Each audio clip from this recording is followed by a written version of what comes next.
ଏବଂ ମୁଁ ସମୀର ଭାଇଙ୍କୁ ବହୁତ ଆଗରୁ ଜାଣିଛି ନିଜେ ଯେତେବେଳେ ଖେଳୁଥିଲି ସେତେବେଳେ ମଧ୍ୟ ଅନୁଭବ କରିଛି ଯେ ତାଙ୍କର କ୍ରୀଡ଼ା ପ୍ରତି ସ୍ୱତନ୍ତ୍ର ରୁଚି ରହିଛି ଏବଂ ନିଶ୍ଚିତ ଭାବରେ ଆଜି ଓଡ଼ିଶାର ସବୁ କ୍ରୀଡ଼ାବିତ ଅନୁଭବ କରୁଥିବେ ଯେ ଜଣେ କ୍ରୀଡ଼ାରେ ରୁଚି ରଖିଥିବା ବ୍ୟକ୍ତିବିଶେଷ ତାଙ୍କର ସଭାପତି ହୋଇଛନ୍ତି ଏବଂ ତାଙ୍କ ନେତୃତ୍ୱରେ ନିଶ୍ଚିତ ଭାବରେ ଓଡ଼ିଶା ଅଲିମ୍ପିକ୍ ଆସୋସିଏସନ୍ ଆଗାମୀ ଦିନରେ କ୍ରୀଡ଼ାର ଉନ୍ନତି ପାଇଁ ବହୁତ କାମ କରିବ ଏବଂ ତାଙ୍କ ନେତୃତ୍ୱରେ ଓଡ଼ିଶାର କ୍ରୀଡ଼ାର ବହୁତ ବିକାଶ ହେବ।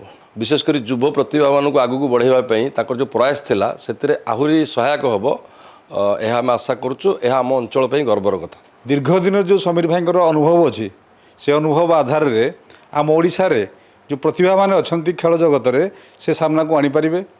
ତାଙ୍କର ଯେଉଁ ସ୍ୱଭାବ ଅଛି ଯୁବପିଢ଼ିକୁ ସାମ୍ନାକୁ ଆଣିବା ପାଇଁ ଆଜି ତାଙ୍କୁ ସେ ଦାୟିତ୍ୱ ମିଳିଛି। ନିଶ୍ଚିତ ଭାବରେ ଓଡ଼ିଶାର ଥିବା ପୁର ପଲ୍ଲୀରେ ଖେଳାଳିମାନଙ୍କୁ ଉଚିତ ଭିତ୍ତିଭୂମି ତିଆରି କରିକି ତାଙ୍କୁ ଅନ୍ତରାଷ୍ଟ୍ରୀୟ ପର୍ଯ୍ୟନ୍ତ ନେଇଯିବାର ତାଙ୍କ ଦକ୍ଷତା ଅଛି।